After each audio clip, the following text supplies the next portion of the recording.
신약성경 에베소서 2장 1절에서 10절까지 우리 한 절씩 교독을 하겠습니다. 에베소서 2장 1절에서 10절까지 말씀입니다. 신약성경 310쪽입니다. 310쪽.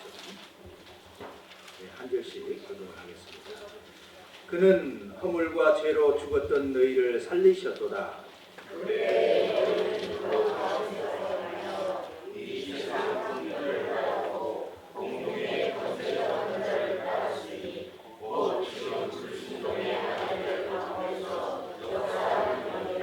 전에는 우리도 다 그 가운데서 우리 육체의 욕심을 따라 지내며 육체와 마음에 원하는 것을 하여 다른 이들과 같이 본질상 진노의 자녀이었더니 그의 공생하신 하나님이 우리를 사랑하신 그 큰 사랑을 인하여 허물로 죽은 우리를 그리스도와 함께 살리셨고 너희는 은혜로 구원을 받은 것이라. 또 함께 일으키사 그리스도 예수 안에서 함께 하늘에 앉히시니 이는 그리스도 예수 안에서 우리에게 자비하심으로써 그 은혜의 지극히 풍성함을 오는 여러 세대에 나타내려 하심이라. 너희는 그 은혜에 의하여 믿음으로 말미암아 구원을 받았으니 이것은 너희에게서 난 것이 아니요 하나님의 선물이라. 행위에서 난 것이 아니니 이는 누구든지 자랑하지 못하게 함이라. 우리는 또한 만드신 바라 그리스도 예수 안에서 선한 일을 위하여 지으심을 받은 자니 이 일은 하나님이 저희에게 하사 우리로 그 가운데서 행하게 하려 하시니라. 아멘. 우리를 새롭게 만드셨습니다. 예, 하나님이 우리를 어떻게 새롭게 만드셨을까요? 한순간에 자신의 안락한 삶이 무너져버린 여인이 있습니다. 참혹하게 일그러진 얼굴과 또 참아 볼 수 없는 모습이죠. 한쪽 눈은 없어지고 또 코가 삐뚤어지고 몸은 상처투성이로 한쪽도 발이 없습니다. 그럼에도 불구하고 그녀는 정말 아름다웠습니다. 왜 그런가 하니 그의 내면에서 품어져 나오는 빛나는 광채 때문이었습니다. 1982년도에 어느 아침에 많지 않은 운전수가 몰던 차와 충돌을 해서 그녀가 탔던 차는 고속도로 중앙선을 넘어서 마침내 폭발을 하고 말았습니다. 그 순간 삶이 180도로 바뀐 것이지요. 차에 있던 가족은 다 현장에서 즉사를 하고 그녀는 기적적으로 목숨을 건졌습니다. 그동안에는 능력 있는 남편 아래서 자상한 남편 밑에서 행복하게 삶을 살고 잘 지내왔던 그였는데 참 한순간에 그녀는 정말 참 참혹한 상황을 맞았고 그동안에 누려왔던 안락한 세계가 완전히 무너져 버렸습니다.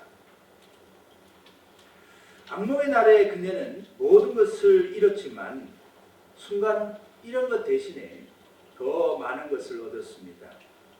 6주 동안 혼수 상태에 빠져 있었고 그 빠져있던 모습에서 깨어나서 자신의 모습을 거울에 비친 자신의 모습을 봤을 때에 정말 누구에게도 보여주고 싶지 않았고 그는 오로지 정말 모든 사람을 외면하고 TV만 봤습니다. 그 TV를 보는 중에 우연찮게 전도 집회를 시청하고 그녀는 이제는 더 이상 내가 숨어 지낼 필요가 없구나 하는 생각이 들기 시작했습니다. 그리고는 그녀는 하나님께서 자기를 구원하신 데는 목적이 있다는 것을 알게 되었습니다. 할렐루야. 우리 사랑하는 성도 여러분, 하나님이 저와 여러분들을 구원하신 데도 목적이 있습니다. 그녀는 무능력하지만 정말 이제 다른 사람들을 돕기 위해서 재활센터에서 봉사하기를 시작했습니다. 그리고 나서 매일 아침에 일어나서 눈을 뜰 때마다 그 어느 것도 우연이 아니라는 것을 알기 시작했습니다. 그때마다 그는 그 가슴 속에 무엇인가 알지 못하는 뜨거운 것들이 뭉클뭉클 일어나며 전능하신 하나님 앞에 눈물을 흘리기 시작했고 하나님께서 그녀를 정말 깊이 많이 사랑한다는 것을 처음 하고 느끼기 시작했습니다. 그때 그녀는 하나님께서 자신을 향한 구원의 목적을 알기 시작했고 눈물로써 정말 갚을 길 없는 그의 사랑, 예수님을 통한 자기 영혼의 구원에 감격하며 불구가 된 몸이 오히려 하나님 앞에 기쁨이 되기 시작했습니다. 낮은 곳에 있으면 안 보이는 것들도요, 높은 곳에 가서 보면 잘 보입니다. 그리고 이쪽에서 보는 것들이 오른쪽에 가보면 참 잘 보입니다. 사랑하는 성도 여러분, 우리는 과거를 벗어나서 새 사람이 되면, 새로 지음을 받은 것을 깨닫게 되면 새로운 많은 세계들이 우리 눈앞에 펼쳐지게 되는 것입니다. 주님은 그것을 우리가 빛이요 소금이라고 말씀을 해주셨습니다. 하나님께서 왜 우리를 구원해 주셨을까요? 하나님께서 왜 오늘 본문을 통해서 우리는 새로 지음을 받았다고 말씀해 주셨는데 10절에 우리는 그가 만드신 바라 창조 때부터 인간을 지었다는 말씀이 아니에요. 살아가는 진노의 자녀들 중에서 저와 여러분들을 택하여서 찾아오셔서 불러주시고 그 우리와 여러분들을, 저와 여러분들을 새롭게 다시금 만드셨다고 말씀하고 있는 겁니다. 그리스도 예수 안에서 선한 일을 위하여 지으심을 받은 자니 이 일은, 새로 만든 일은 하나님이 전에 예비하사 우리로 그 가운데서 행하게 하려 하심이니라. 할렐루야. 저와 여러분들 앞에는 하나님께서 부르시고 새롭게 만드신 목적이 틀림없이 있다는 사실입니다. 그것을 알고 한 해 동안 열심히 살아오셨나요? 하나님은 허물과 죄로 죽었던 우리를 육체의 욕심을 따라 지내며 육체와 마음에 원하는 것을 하며 사는 진노의 자녀들 가운데서 저와 여러분들을 불러내 주셨습니다. 예수 그리스도와 함께 다시 살려주셨습니다. 오늘 여러 세대에 나타내어 빛과 소금으로 살게 하기 위하여 그 은혜로 믿음으로 말미암아 우리를 구원하셨다고 말씀하고 있습니다. 이것을 하나님은 바울을 통해서 저와 여러분들에게 말씀하고 계십니다. 다시 만들었다. 내가 너를 다시 만들었다. 재창조했다. 거듭나게 하였다. 너는 이제 새로운 피조물이라고 말씀하고 있습니다. 이사야서 42장 6절에 보니까 나 여호와가 의로 너를 불렀은즉 내가 내 손을 잡아 너를 보호하며 너를 세워 백성의 언약과 이방의 빛이 되게 하리니. 할렐루야. 또 이사야 43장 7절에는요 내 이름으로 불려지는 모든 자 곧 내가 내 영광을 위하여 창조한 자를 오게 하라. 그를 내가 지었고 그를 내가 만들었느니라. 할렐루야. 저와 여러분들은 하나님께서 새롭게 만들어 놓았습니다. 믿습니까? 할렐루야. 갈라디아서 3장 27절에요 누구든지 그리스도와 합하기 위하여 침례를 받은 자는, 세례를 받은 자는 그리스도로 새롭게 옷 입었느니라. 고린도후서 5장 17절에는요 이 말씀을 이렇게 말씀하십니다. 그런즉 누구든지 그리스도 안에 있으면 새로운 피조물이라. 이전 것은 지나갔으니 보라 너희는 새 것이 되었노라. 왜 새 사람으로 만들었을까요? 저와 여러분들을 왜 무엇이 이뻐서 새 사람으로 만들었을까? 왜 새로 지금 지었을까요? 목적이 무엇일까요? 왜 우리를 다시금 거듭나게 하였을까요? 사랑하는 성도 여러분, 이 참 중요한 의미를 생각하며 한 해를 살아왔는지 한번 여쭤보고 싶습니다. 예수 안에서 선한 일을 위하여서 저와 여러분들을 불렀다고 말씀하십니다. 새로 지었다고 말씀하십니다. 목적이 있어서, 그의 기쁘신 뜻이 있어서, 부름의 목적이 있어서 저와 여러분들을 새롭게 만들었습니다. 오늘 10절에 선한 일을 위하여 말씀하시는데 이 선한 일은 헬라어 사전을 찾아보니까 에르보이스, 원 단어는 에르곤이라는 단어인데요 책임이라는 뜻을 담고 있습니다. 사실상의 실체를 말하는 것인데 전에 예비했던 일을 하나님께서 저와 여러분들을 향하여서 전에 예비하였던 그 일을 시키기 위하여 우리를 다시금 만들었다고 말씀하고 있습니다. 하나님은 형상대로 만드신 목적이 있습니다. 그 목적을 마땅히 행하게 하여 진노의 자녀들 중에서 저와 여러분들을 싹하니 뽑아서 불러놓았습니다. 우리는 그가 만드신 바라. 오늘 왜 우리를 다시금 재창조하셨는지 은혜를 나누도록 하겠습니다. 하나님은 왜 택하신 이스라엘 백성을 유월절 어린 양의 피로 죽음을 면케하시고 홍해바다를 건너 구원을 해 주셨을까요?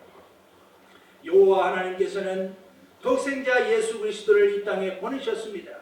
십자가에 피 흘려 죽게 하심으로 구원의 언약을 성취해 주셨습니다. 그 이후로 누구든지 하나님의 아들 예수 그리스도를 주로 믿고 영접하기만 하면 즉시로 구원을 받습니다.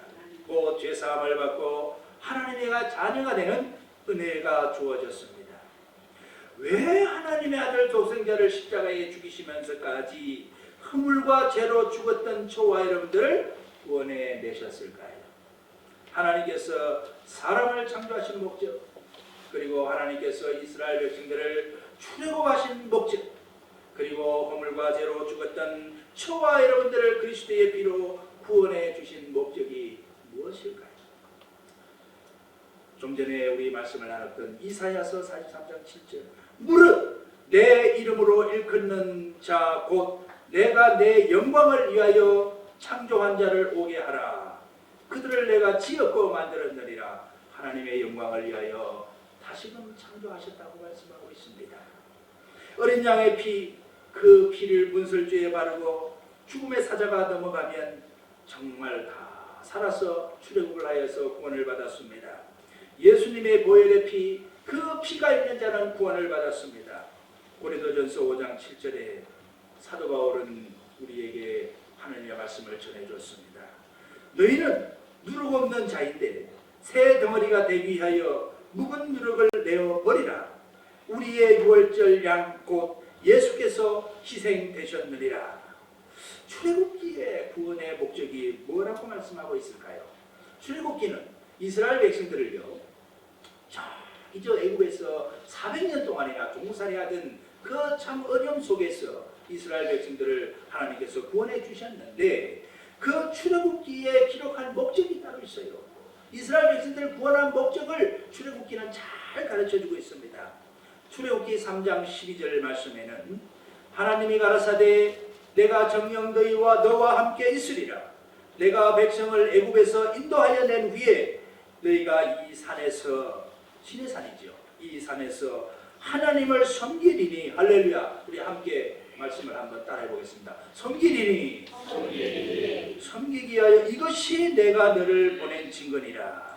또 출애굽기 16장에도요, 그들이 광야에서 나를 섬길 것이니라. 또 출애굽기 9장에도 10장에도 8장에도 내 백성을 보내라. 그들이 나를 섬길 것이니라. 구원의 궁극적인 목적은요, 영원한 천국을 유업으로 주시기 이전에 여호와를 섬기게 하시기 위함입니다. 할렐루야. 아멘. 저와 여러분들이 한 해 동안 부지런히 살아왔는데, 구원의 목적이, 하나님의 구원의 목적이 정말 하나님을 섬기게 하시기 위하여 우리를 구원하셨다고 하는데, 그 목적을 생각하면서 부지런히 예배자가 되었고 부지런히 섬기는데 게을리하지 않았을 줄 믿습니다. 할렐루야. 아멘. 다시 지어진 그리고 만드신 목적은, 우리는 그가 만드신 바라. 그 목적은 바로 하나님을 섬기는 것입니다. 그러면요, 하나님을 섬기는 것이 무엇인가? 하나님을 섬기기 위하여 우리를 불러주셨다는데, 우리를 예수 믿게 해서 구원해 주셨다는데, 그 하나님을 섬기는 것이 무엇인가? 권능의 손으로 출애굽을 시킨 목적, 그리고 젖과 꿀이 흐르는 가나안 땅에 들어가게 하는데 있는 것이 아니었다, 이 말씀이에요. 우리를 구원하신 것은 천국에 보내기 위해서 그 궁극적인 목적이 아니라 지금 이 순간에도 우리를 구원하신 목적은 하나님을 섬기게 하여 부른 것이지, 재창조해 주신 것이지, 저와 여러분들 천국에다 갖다 앉혀놓기 위하여 구원하신 것이, 그것이 전부가 아니라는 말씀입니다. 출애굽기에 이스라엘 백성들을 출애굽시킨 목적은 하나님을 섬기기 위하여 그들을 구원하여 주신 줄 믿습니다. 아멘. 사람을 창조하신 목적 또한 마찬가지입니다. 여기에서 하나님을 섬기는 것이 무엇인가? 그 섬기는 것을 살펴보았는데요. 히브리 말로 첫 번째 두 가지 큰 의미를 가지고 성경이 쓰여졌습니다. 두 가지 의미를 가지고 하나님께서 저와 여러분들을 새롭게 만들어 주셨습니다. 첫 번째가 히브리 말로 아바드라는 단어인데 아바드. 이 아바드는요. 영어로 서버라는 말입니다. 서버. S-E-R-V 서버. 서버는 섬기다 이런 뜻이지요. 섬기는 것인데 이 섬기라는 단어는 사전을 찾아보니까 종이나 노예가 주인을 섬긴다는 것을 의미하고 있습니다. 자기의 생각이나 종은요. 주인을 섬길 때에 자기의 생각이나 자기의 사상이나 또 속한 모든 것, 자기에게 속한 모든 것, 내 것이 아니라 주인의 것입니다. 주인의 소유가 된다는 것이에요. 저와 여러분들에게 주어진 많은 것들이 주인을 위하여 섬기도록 하기 위하여 하나님께서 저와 여러분들을 구원해 주셨다 이 말씀을 하고 있습니다. 주인의 것, 저와 여러분들의 소유가 모두 하나님의 소유가 된다는 것입니다. 아직도 내가 주인인 분이 있습니까? 내 소유가 내 것이다 이렇게 생각하고 계신 분 계십니까? 하나님께 절대 복종하셔야 됩니다. 하나님이 저와 여러분들을 구원해 주신 것은 모든 것을 내려놓고 주인 되신 하나님 앞에 절대 복종하기 위하여 저와 여러분들을 구원해 주셨다고 말씀하고 있습니다. 그것을 위하여 하나님은 우리를 출애굽을 시키기도 하셨고 우리를 구원해 주시기도 하셨다고 말씀하고 있습니다. 다음에 이 섬기다는 단어는 한 가지 또 다른 단어의 의미가 있습니다. 히브리 말로 아바드인데 똑같은 아바드이지만은 워십이라는 단어가 있습니다. 워십. 워십이라는 단어는 경배드리다, 예배하다 이런 뜻을 갖고 있어요. 아담과 하와가 에덴 동산에서 쫓겨나고 제일 처음 하나님께서는 아담과 하와에게 가인과 아벨을 소개하면서 그들이 하나님 앞에 제사드린 모습, 예배드린 모습을 창세기 4장에 언급을 하고 있습니다. 그 이유는 무엇일까요? 하나님께서 아담과 하와를 불쌍히 여기시고 그들에게 제일 처음 이제 용서의 의미로 가인과 아벨을 통하여서 예배의 목적을 회복하시기 위하여 가인과 아벨의 제사를 말씀해 주고 있습니다. 저와 여러분들에게 정말 구원의 목적은 이 예배, 섬기는 것과 정말 종이 되어서 섬기는 것과 예배하는 것인 줄 믿습니다. 할렐루야. 그러면요 신약시대에 와서요. 신약시대에 와서는 우리가 구원받은 목적을 어떻게 표현을 하고 말씀해 주고 있을까요? 요한복음 4장에 수가성 여인이 등장을 합니다. 요한복음 4장 20절에 우리 조상들은 이 산에서 예배하였는데 당신들의 말을 예배할 곳이 예루살렘에 있다 하더이다. 수가성 여인이 예수님을 만났어요. 처음에 질문하는 얘기입니다. 그 요한복음에도 우리의 구원받은 목적이 예배라는 것을 말씀해 주고 있습니다. 예수님을 만난 수가성 여인이 처음에 예배의 장소에 대해서 묻고 있는데 그 이유는요. 하나님께서 우리를 창조하시고 십자가 은혜로 허물과 죄로 죽었던 우리를 구원하여 주신 궁극적인 목적이 예배이기 때문에 그런 것입니다. 예배를 드린다는 것, 곧 하나님께 영광을 돌린다는 것이지요. 자, 그러면 어디에서 우리가 하나님을 섬겨야 될까요? 중요한 말씀 아니겠습니까? 우리가 구원받은 목적, 재창조된 목적이 우리가 하나님을 섬기기 위해서 구원받은 것인데 천국에 가는 건 나중에 가면 됩니다. 그러나 지금 우리를 하나님 앞에 구원받은 목적이 더 우선이라는 것을 말씀해 주고 있는데 그 섬기는 것을 그러면 어디에서 하나님을 섬겨야 된다는 말씀인가요? 우리는 어디에서 하나님을 섬겨야 될까요? 하나님께 어디에서 예배를 드려야 될까요? 그곳을 성경에서는 교회라고 말씀하고 있습니다. 교회라고 말씀했습니다. 첫사람 아담 얘기가 창세기에 나옵니다. 창세기 2장에 에덴 동산을 만드셨는데 창세기 2장 7절에서 제가 말씀을 준비하면서 읽어보니까요. 하나님이 흙으로 사람을 지으시고 생기로 그 코에 불어넣으시니 사람이 생명이 되었습니다. 저와 여러분들이 창조가 되고 태어났어요. 그리고 나서요 하나님께서요 여호와 하나님이 동방의 에덴 동산을 창조하시고 저와 여러분들을 먼저 만들어 놓고요. 그리고 나서 에덴 동산을 만드셨어요. 에덴 동산을 지어 놓으셨어요. 그리고 나서 그 지으신 사람을 거기에다 두시고 여호와 하나님께서 그 땅에서 보기에 참이 아름답게 보였고 먹기에도 좋은 나무가 나게 하시니 동산 가운데 생명나무와 선악을 알게 하는 나무가 있더라. 그렇습니다. 코에 생기를 불어넣어서 우리를 창조하시고 우리를 가만히 들여다가 에덴 동산에 갖다 놓으시고 에덴 동산에 갖다 놓고는 선악과를 주시고 얘들아 너희들이 나의 법을 따라서 잘 지키고 살거라. 이 말은 바로 너희는 나를 잘 섬기면서 살게 된다. 할렐루야. 그렇습니다. 우리가 구원받은 목적은요. 교회에다 갖다 앉혀놓고 교회를 잘 섬기도록 그렇게 부르신 줄 믿습니다. 할렐루야. 구약의 이스라엘 백성들이요. 출애굽을 하여서 어디로 갔나요? 홍해바다를 건너서 광야로 갔습니다. 하나님께서 광야에 가서 너희가 나를 예배하게 할 것이다. 광야교회를 말씀하시는 거예요. 출애굽기 3장 18절에 보니까 그들이 내 말을 들으리니 너는 그들의 장로들과 함께 애굽 왕에게 이르기를 히브리 사람의 하나님 여호와께서 우리에게 임하셨은즉 우리가 우리 하나님 여호와께 희생을 드려야 하오니 사흘 길쯤 광야로 가기를 허락하소서 하라. 할렐루야. 광야로 가서 하나님을 섬긴다고 했습니다. 우리도 하나님의 부름을 받아서 세상에 어떤 사람들은요 집에 앉아가지고요 TV를 보면서 인터넷으로 예배를 드린다고 앉아 있어요. 그리고요 집에서 말씀 보면 되지 이렇게 하는 사람도 있습니다. 그러나요 그것은 정말 잘못된 거예요. 하나님은 이스라엘 백성들을 불러내서 광야에서 성막을 만들고 그 길을 통하여서 예배를 드리게 하시고 저와 여러분들 구원받게 하셔서 어디에 가서 아무데나 하나님을 섬기게 하신 것이 아니라 몸된 교회에 와서 하나님을 섬기도록 구원하여 주신 줄 믿습니다.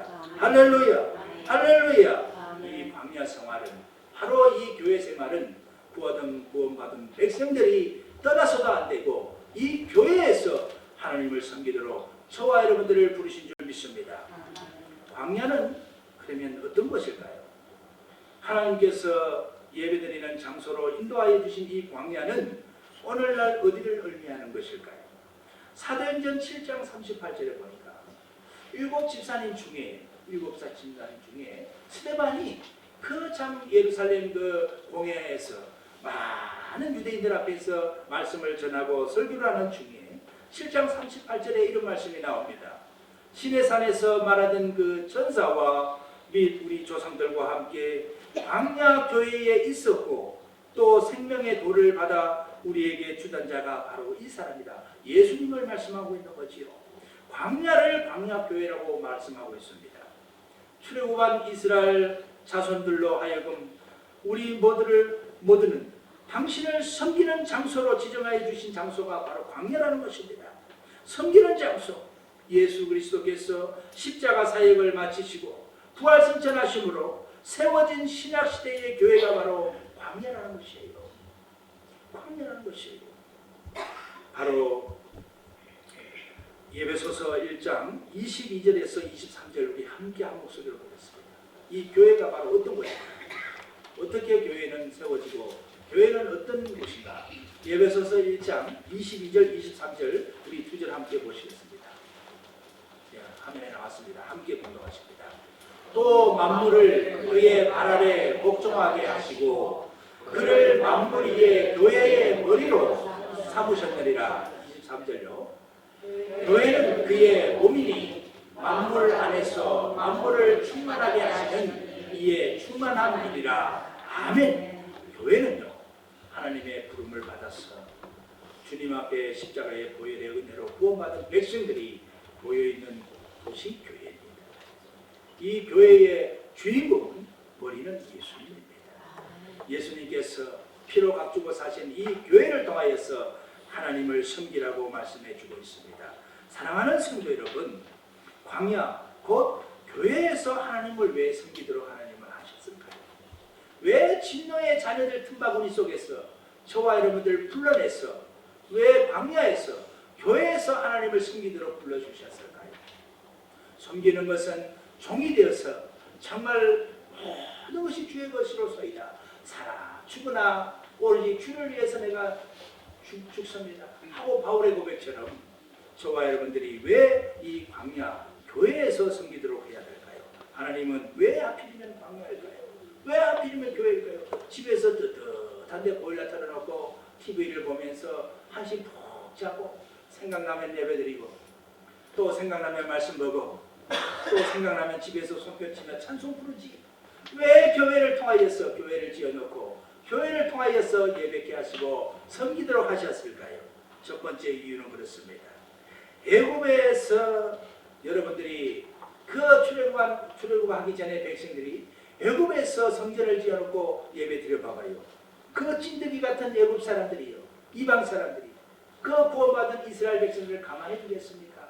절대 가만히 두지 않습니다. 요새 말로 해코지하고 온갖 못된 짓으로 예배를 방해할 것입니다. 하나님은 이스라엘 백성들을 크게 불러내서 광야에서 나를 섬기거라. 진노의 자녀들이 틈타지 못하는 광야에서 섬기거라. 하나님은 안전한 것으로 피신시켜 주셨습니다. 사랑하는 성도 여러분, 교회가 여러분들의 안전한 피난 책인 줄 믿습니다. 다윗은요, 그래서 내가 세상에서 있는 첫날보다 하나님의 성전에 있는 하루가 첫날보다 낫다고 신앙 고백을 하였습니까? 무슨 말씀일까요?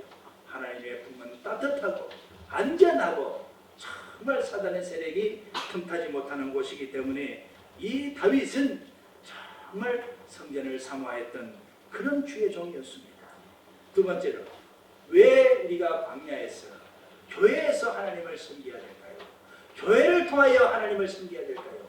1년 내내 주일이 되면 교회 와서 예배드리고 또 주의 백성들과 함께 연합하여서 주의 종을 섬기고 예배를 섬기고 찬송하고 기도하고 말씀 배우고 왜 교회를 통하여 그럴까요? 세상에 물들지 않게 하기 위하였습니다. 세상 속에 있으면 그들의 온갖 세속적인 문화와 동질감이 되어서 금방 악한 것들이 틈타서요 하나님의 온전한 백성으로 우뚝 서서 빛의 역할을 할 수가 없기 때문에 그렇습니다. 또 하나님의 음부의 권세가 틈못한다고 하였습니다. 베드로가 주님께서 부르십니다. 베드로에게 너는 나를 누구라 하느냐? 주는 그리스도시요 살아계신 하나님의 아들이십니다. 그래 파요나 시몬아, 네가 그렇게 고백하는 것은 너의 의지나 지식으로 가르침을 받아서 그런 것이 아니라 성령께서 하나님께서 너를 통하여서 신앙을 하여 주신 은혜니라. 그때 하나님 주님께서 말씀하십니다. 파요나 시몬아, 내가 이 반석 위에다가 정말 교회를 세운다 말씀이시죠. 반석 위에다가 내가 나의 교회를 세울 것이다. 왜 그럴까요? 그곳은요, 그렇게 해서 주님의 약속이 이 반석 위에 세운 교회만이 음부의 권세가 틈못할 것이다. 할렐루야. 저와 여러분들이 이제 한 해를 보내고 있습니다. 이 교회 안에서 주의 말씀 안에서 정말 하나님의 공동체 안에서 주님의 몸 되신 머리인 교회를 통하여서 안에서 신실하게 생활할 때만이 음부의 권세가 틈못하기 때문에 그렇습니다. 할렐루야. 또 왜 교회만인가요? 왜 교회일까요? 왜 광야일까요? 하나님의 보호하심을 받을 수가 있기 때문에 그렇습니다. 성령님의 인도하심을 받아서 우리는 이제 정말 하나님의 섬기는 참 주의 백성으로서 함께 동행을 하고 있습니다. 우리의 부름받은 목적은요, 교회에 나와서 섬기고 예배하는 것입니다. 교회를 떠나서는 안 됩니다. 이제 다가오는 2020년도 무엇보다도 주의 전을 사모하시기를 축원을 드립니다. 왜 그럴까요? 축복의 통로입니다. 은혜가 쏟아나는 정말 담배와 같은 그곳이 바로 안전한 피난처가 교회인 것입니다. 열심히 교회를 사모하시고 축복받는 2019년도 한 해를 잘 마무리하시고 2020년도에는 더욱더 금년보다도 주의 전을 사모하는 성공하시는 저와 여러분들 되시기를 주님의 이름으로 축원을 드립니다. 섬기는 것은 교회입니다. 교회를 통하여서만이 하나님의 나라의 아름답고 복된 삶을 누리실 수 있을 줄 믿습니다. 하나님 아버지 감사합니다. 천에 하나 만에 하나 우리를 불러서 아버지 하나님이 다시 만들어 주시고 재창조하여 주시고 거듭나게 하여 주셔서 몸된 교회를 통하여서 하나님 나라를 섬기고 예배케 하여 주시니 감사합니다. 새 힘으로 일하게 하시고 기쁨으로 주님 할렐루야 찬양하며 구원의 음료에 감격하는 우리가 될 수 있도록 역사하여 주옵소서.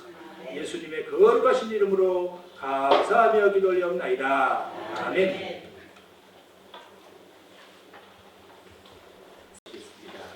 레위기 5장입니다. 구약성경 레위기 5장 150페이지 교독을 하겠습니다. 레위기 5장입니다.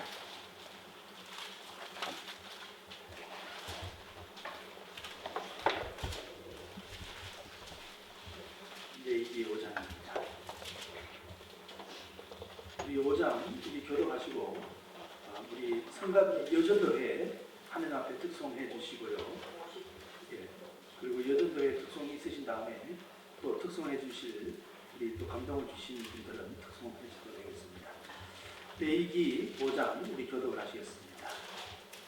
만일 누구든지 저주하는 소리를 듣고서도 증인이 되어 그가 본 것이나 알고 있는 것을 알리지 아니하면 그는 자기의 죄를 져야 할 것이요 그 허물이 그에게로 돌아갈 것이며 만일 그들이 부정한 것들로 부정한 음식의 자체나 부정한 주의 자체나 부정한 공중의 자체를 사용하며 굳이 비교하려 하더라도 그 몸이 더러워져서 허물이 것이요 만일 부지 중에 어떤 사람의 부정에 닿았는데 그 사람의 부정이 어떠한 부정이든지 그것을 깨달았을 때에는 허물이 있을 것이요 만일 그들이 주먹으로 하여 악한 일든지 선한 일든지 하리라고 말하면 그 사람이 함부로 말하여 내가 그것이 무엇이든지 그가 깨닫지 못하다가 그것을 그가 깨닫게 하면 되면 그중 하나에 그에게 허물이 있을 것이니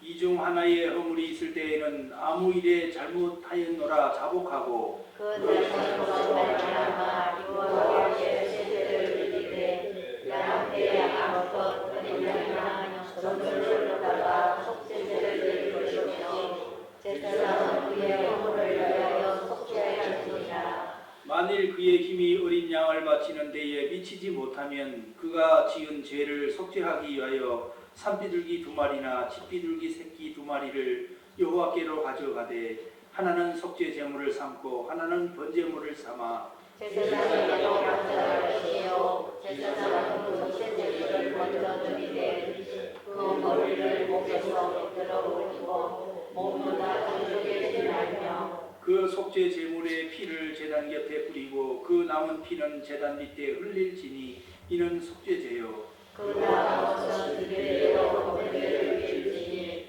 제사장이 그의 자손을 위하여 속죄하여 그가 사함을 받으리라. 만일 그의 손이 산비둘기 2마리나 집비둘기 2마리에도 미치지 못하면 그의 범죄로 말미암아 고운 가루 10분의 1 에바를 예물로 가져다가 속죄 제물로 드리되 이는 속죄제인즉 그 위에 기름을 붓지 말며 유향을 넣지 말고 그것을 제사장에게로 가져갈 것이요 제사장은 그것을 기념물로 한 부분을 가져다가 제단 위 여호와의 언약을 위해서 살펴드리니 이는 속죄제라. 제사장이 그가 이 중에서 하나를 범하여 얻은 허물을 위하여 속죄한즉 그가 사함을 받으리라. 그 나머지는 소제물과 같이 제사장에게 돌릴지니라. 여호와께서 모세에게 말씀하여 주시되 누구든지 여호와의 성물에 대하여 부지 중에 범죄하였으면 여호와께 속건제를 드리되 내가 지정한 가치를 따라 성소의 세겔로 몇 세겔 은혜 상당한 흠없는 순양을 양떼 중에서 끌어다가 속건제로 드려서 성소에 대하여 자녀를 보상하되 그것이 500일을 하여 제사장에게 줄 것이요 제사장은 그 속건제의 기념으로 그를 위하여 속죄하는 그가 사함을 받으리라.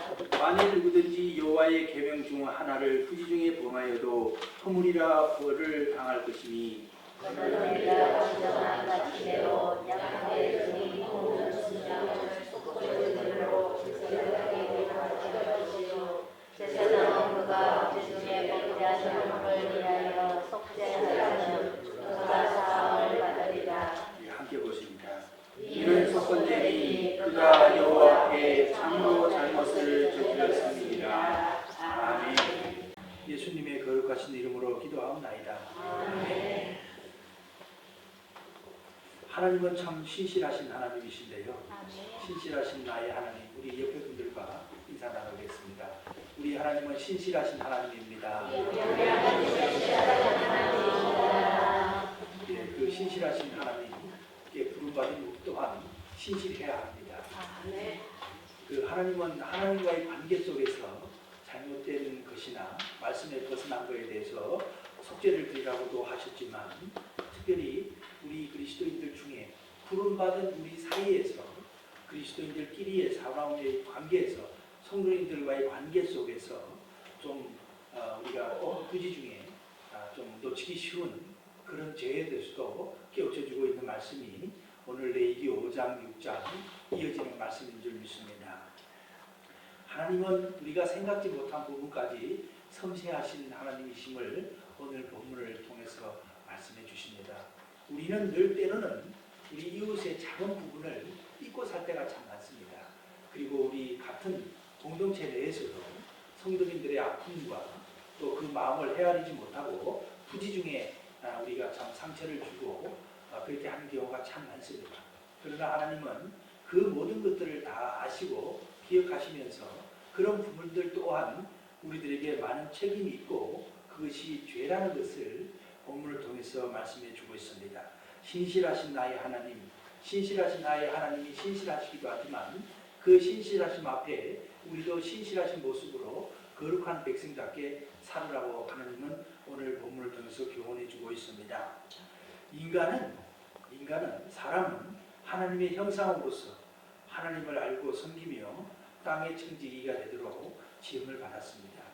그렇기 때문에 나뿐만 아니라 우리 공동체 내에서 또 다른 공동체 식구들이 존중을 받아야 하는 것이다라는 것을 말씀해 주고 있습니다.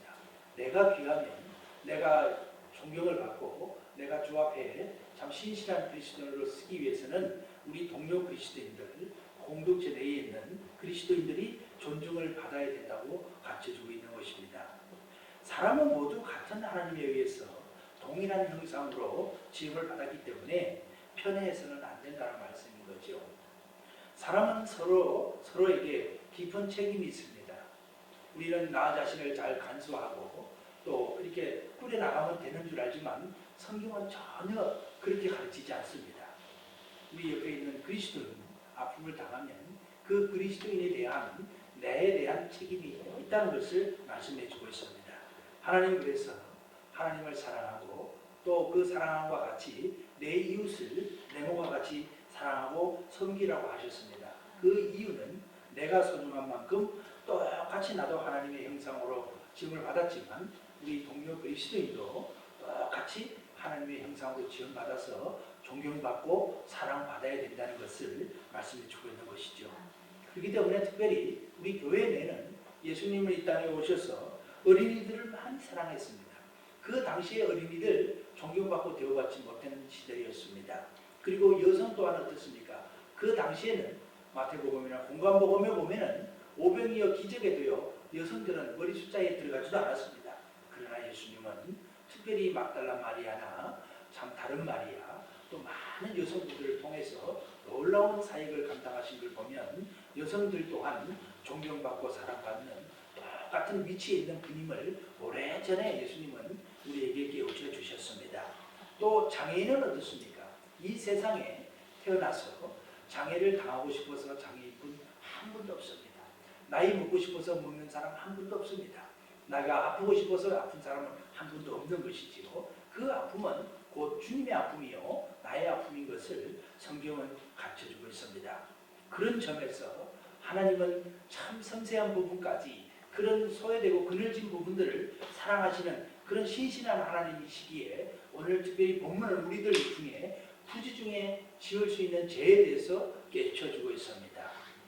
죄에 대한 의식은 우리가 늘 갖긴 갖습니다. 그러나 이 연약한 본성 때문에 인간성 때문에 때로는 시험에 끌려서 죄를 짓게 되는 것이 우리들입니다. 그래서 오늘 본문 중에 부지 중에 짓는 죄가 몇 가지가 있는데 그 죄에 대해서 함께 은혜를 나누도록 하겠습니다. 우리가 흔히 참 부지 중에 지을 수 있는 죄 중에 하나가 묵인이라는 것입니다. 묵인. 오늘 본문 1절에도요. 만일 누구든지 저주하는 소리를 듣고서도 증인이 되어 그가 본 것이나 알고 있는 것을 알리지 아니하면 그는 자기의 죄를 저주할 것이요. 우리가 남을 보고 그 참 잘못되고 가슴 아픈 부분을 그리고 내가 분명히 참 마음 깊숙이 불쌍하고 내가 도와야 되는구나 하는 그 상황을 맞았음에도 불구하고 외면하는 것은 내가 증인으로 서서 내가 나서야 되는 그 자리에서 외면한 것 또한 하나님 보시기에는 큰 죄라는 것을 말씀해 주고 있습니다. 저주하는 소리를 듣고도 내가 증인이 되어서 본 것을 얘기해 주고 가르쳐 주고 알려야 되는 책임이 우리에게 있다는 말씀을 하고 있습니다. 묵인한다는 것은 하나님께 불순종하는 것입니다. 책망을 하라고 하셨습니다. 예수님께서는 이 땅에 오셔서 복음을 전해주시고 하는 나라를 전해주실 때에 서기관과 바리새인들을 그냥 놔두지 않았습니다. 잘못을 강하게 질책하시고 잘못된 것을 책망하셨습니다.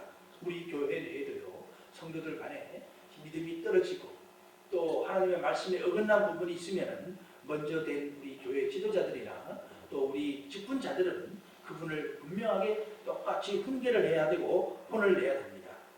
또 불신자가 있다면 그 불신자를 말씀에 따라서 잘 권면을 하고 교회 내 법대로 잘 다스리고 해야 된다는 것을 말씀해 주고 있습니다. 자신의 양심을 거스르는 것은 하나님 앞에 부끄러운 죄지요. 우리는 하나님의 자녀로서 죄와 분리된 사람들입니다.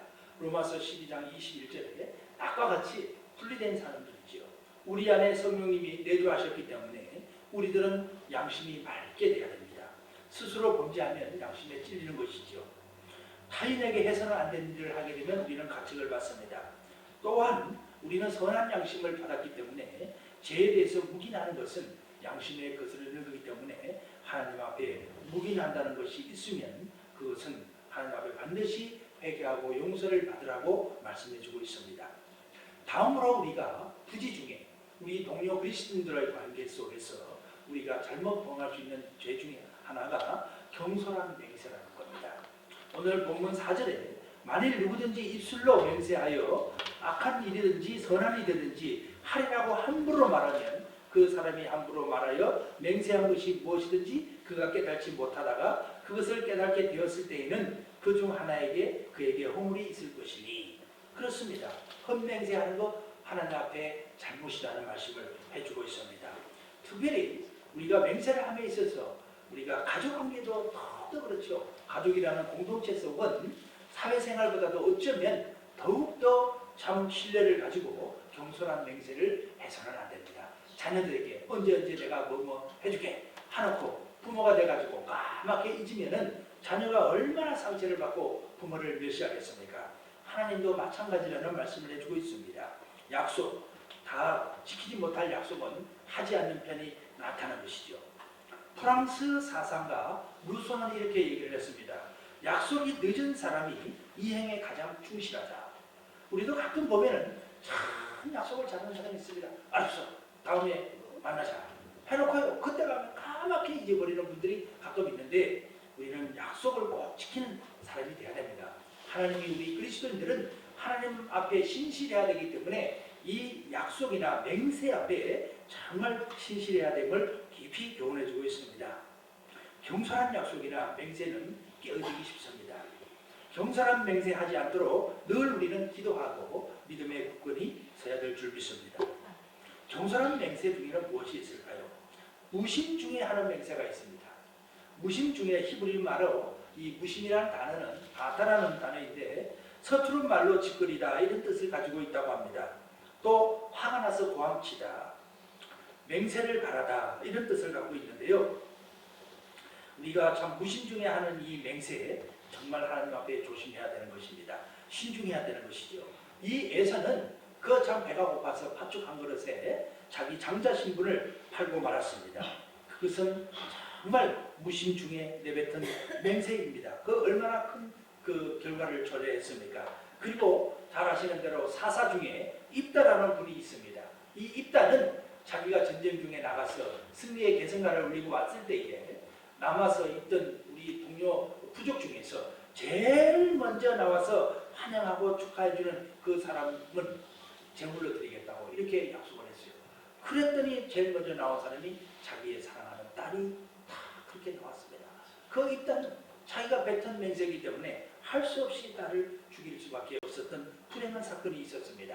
우리가 하나님 앞에 무심 중에 하는 약속, 성도들의 가슴에 참 깊은 상처를 줄 수 있는 부분들이기 때문에 참 신실해야 될 줄 믿습니다. 다음으로 우리가 경솔한 맹세 중에 하나는 허물이 있는 맹세를 할 때가 가끔 있습니다. 본문 중에 경솔한 맹세는 허물이 있다고 가르쳐 주지요. 경솔한 맹세는 정말 정죄의 대상이 되는 것입니다. 하나님의 성호를 더럽히는 것이지요. 허물이 있다. 이 말은 무슨 뜻일까요? 그것은요, 죄가 있다, 벌 받다, 아셈이라는 히브리 용어인데, 참 허물이 있다는 것은 죄를 받을 수밖에 없다, 이런 뜻을 가지고 있습니다. 다음 우리가 경솔한 맹세 중에 한 가지 살필 수 있는 것은 신중한 맹세가 있습니다. 신중한 맹세, 경솔한 맹세에 반해서 신중한 맹세가 있는데 약속의 신실한 맹세인 것이죠. 예수님께서 우리가 무슨 무익한 말을 하든지 심판날에 이에 대해 신문을 받게 된다고 예수님이 엄히 경고해 주셨습니다. 구원받는 것은 신실합니다. 우리가 구원받은 백성이 하나님 앞에 구원에 대해서 의심을 하거나 참 바람에 나는 겨와 같이 흔들리거나 갈대와 같이 흔들리거나 그렇게 해서는 안 되는 것입니다. 하나님 앞에 신실한 모습으로 구원에 대한 기쁨을 누릴 줄도 알고 하나님 앞에 감사할 줄 알아야 되는 것이 우리 그리스도인들의 신실한 하나님 앞에 신앙 고백이요 우리의 맹세인 줄 믿습니다. 주님 앞에는 구원에 대한 확신과 감사로 늘 바로 서야 될 줄 믿습니다. 다음은 우리가 구지 중에 참 잘못할 수 있는 부분이 가난이라는 문제입니다. 오늘도 우리 주님은 7절에 만일 그의 힘이 어린 양을 바치는 데에 미치지 못하면 그가 지은 죄를 속죄하기 위하여 산비둘기 2마리나 집비둘기 새끼 2마리를 여호와께 가져다가 하나는 속죄 제물을 삼고 하나는 번제물로 삼아. 이 가난이라는 부분입니다. 우리가 현대를 살면서 모두가 보편적인 복지를 누리고 어느 정도 살 수는 있습니다. 그러나 꼭 우리 그리스도인들이 잊지 않고 하나님 앞에 구지 중에 저지를 수 있는 죄 중에 하나가 이 꼭 가난 앞에 선 우리 자신의 모습인 겁니다. 가난한 자는 여러 가지가 있겠지만 경제적으로 궁핍한 가난한 자들이 있고요. 그리고 사회적으로 힘없이 소외된 가난한 자들이 있고요. 그것은 바로 불의 앞에 억압된 가난한 자를 소외된 가난한 자라고 이렇게 분류를 합니다. 그리고 영적으로 겸손한 가난한 자가 있는 것이죠. 그렇기 때문에 우리는 경제적으로 궁핍한 가난한 자들 앞에는 하나님의 백성으로서 우리가 교회 내에서 이 참 구제를 하고 돕는 이 근본 뿌리는 경제적으로 궁핍한 가난한 자들을 하나님은 돌보고 측은히 여기시는 신실한 하나님이시기 때문에 우리 구원받은 백성들도요, 교회 내에서 헌금을 하면 레위인, 그렇죠, 우리 목회를 하는 분들의 생활이 어려우면 그분 뒷받침을 해드리는 부분 헌금한 돈으로 11조 한 돈으로, 그리고 이방인들 중에 예수를 믿어야 되는 분들, 어려운 분들, 그리고 고아와 또 홀로 되신 분들, 이런 분들을 부양하는 데 쓰라는 것이 성경의 가르침이고 말씀입니다. 그렇기 때문에 우리는 하나님의 신실하심을 닮아서 경제적으로 궁핍한 가난한 자들을 늘 보살펴야 될 책임과 의무가 우리들에게 있습니다. 그 다음에 우리가 참 성경은 약한 자에 대해서 늘 보호하라고 말씀하시죠. 삭개오는 하나님 앞에 삭개오는 주님을 만나자 그 가슴 속을 치고 들어온 하나님의 울림은, 말씀의 울림은 바로 자기가 참 잘못한 부분을, 돈을 내대서 회개하는 심정으로 돈을 내놓아서 어려운 분들에게 나눠주고 자기 재산의 일부 토색한 것이 있으면 다 갖고 이렇게 하는 그런 회개를 하였습니다. 가난에 대한 예수님의 가르침은 어떨까요? 너희 보물을 하늘에 쌓아두라고 했습니다. 이 땅에 쌓아두지 말고, 그리고 내 부모와 소유물보다도 더욱더 참 내 이웃과 내 형제와 소유물을 더욱더 주님을 앞에 참 신실한 모습으로 더 반듯하게 서야 되는 부분이 있다. 가난에 대한 문제 앞에 그렇다는 것이죠. 예수 그리스도를 우리가 가장 우선으로 여기는 이 믿음만이 우리가 가난 앞에 떳떳할 수가 있는 것이죠. 가난한 자에 대한 하나님의 참 깊은 교훈은 무엇일까요? 성경에 보면 모든 사람은 빈부에 관계없이 죄를 지을 수 있다는 것이 성경의 말씀입니다. 우리도 한 분 한 분 예외가 없는 것이죠. 그리고 범죄하게 되면 누구든지 죄사함을 받아야 되는 것이 오늘 본문의 또 말씀이고요. 죄사함은 물질의 경중에 있지 않습니다. 또 물질의 경중에 있지 않기 때문에 오직 마음의 중심과 정성에 있기 때문에 우리는 죄사함 앞에 정말 이 가난을 통해서 하나님께서 마음 백성을 소외된 분들을 사랑하심을 통해서 우리는 마음 깊숙이 중심을 통해서 물질의 물질 앞에 바로 서야 될 줄 믿습니다. 재물이 지닌 위험이 또 있습니다. 이 가난 문제를 놓고 볼 때 우리가 재물을 갖고 살아가지요. 재물을 떠나서는 우리는 한 달도 살 수가 없습니다. 그러나 이 재물이 지니는 위험이 있는데 그 위험은 제일 큰 위험은 교만이지요. 재물을 소중히 하고 재물의 힘을 의지하게 되면 우리는 하나님 앞에 교만한 사람으로 바뀔 수밖에 없습니다. 그리고 우리 재물이 지닌 위험 중에 하나가 물질주의라는 것입니다.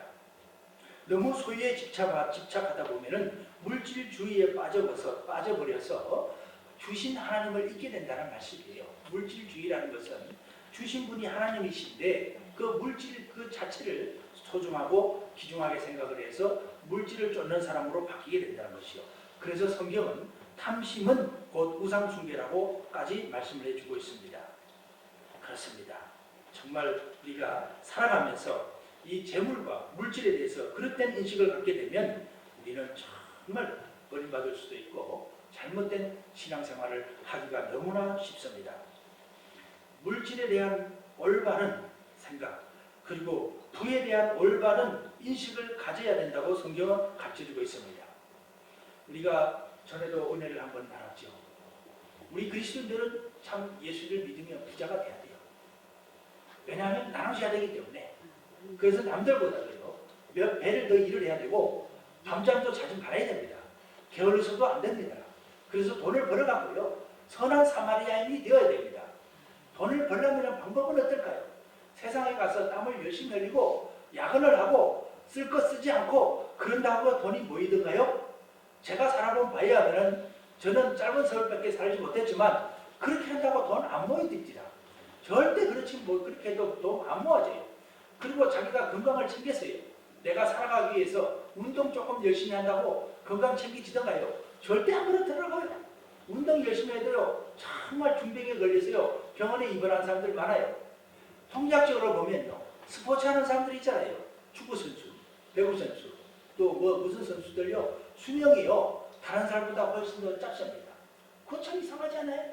건강은요 운동을 한다고 건강을 하는 것이 아닙니다. 그리고 또 참 여러 가지가 그렇잖아요. 그러나 참 이 돈을 부자가 되는 거 어떻게 부자가 될까 쉽지 않아요.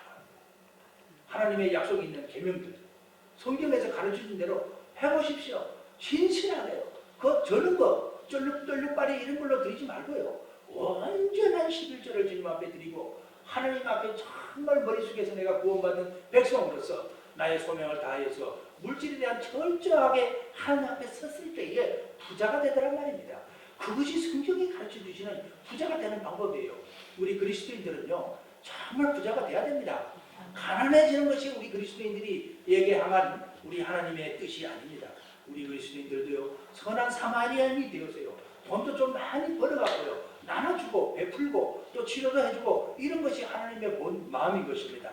그래서요 우리는요 눈 똑바로 뜨고요 돈도 열심히 벌어야 되고 일도 더 많이 해야 되고 또 하나님 앞에 말씀대로 잘 살아야 될 줄 믿습니다.